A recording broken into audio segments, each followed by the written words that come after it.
I think that very clearly the pandemic has sent so many of us reeling in multiple different ways over the past year. And for my own family, it's actually been in two phases. In the spring of 2020, although I've been out of practice for the last few years to attend to my family, I actually returned to work in the ICU to help when the cases were really skyrocketing in Boston. During the surge, we were in such a position where my hospital normally has 100 ICU beds, which is really quite good and quite a lot.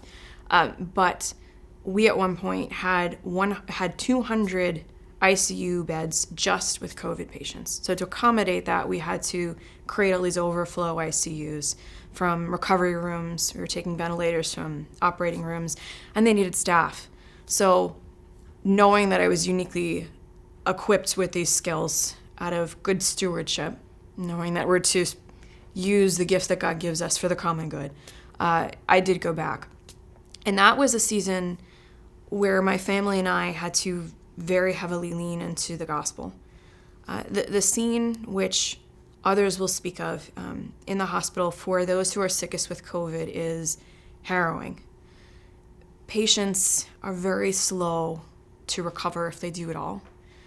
And my husband and I were particularly struck and grieved at the disproportionate numbers of people from underprivileged backgrounds who were very sick.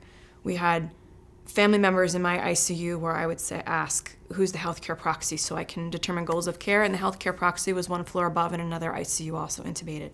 And it was a high propensity of people from African American or Hispanic backgrounds because our society hasn't helped accommodate them. They were essential workers who couldn't self-isolate, or living in communities where there were multiple generations in the same household, and so they couldn't self-isolate. And so just seeing that disparity was almost looking in the face of sin.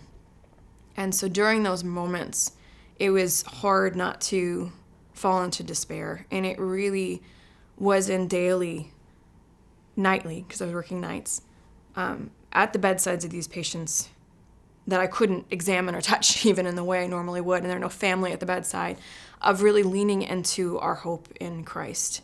That Christ came to set us free from this, and he's already overcome.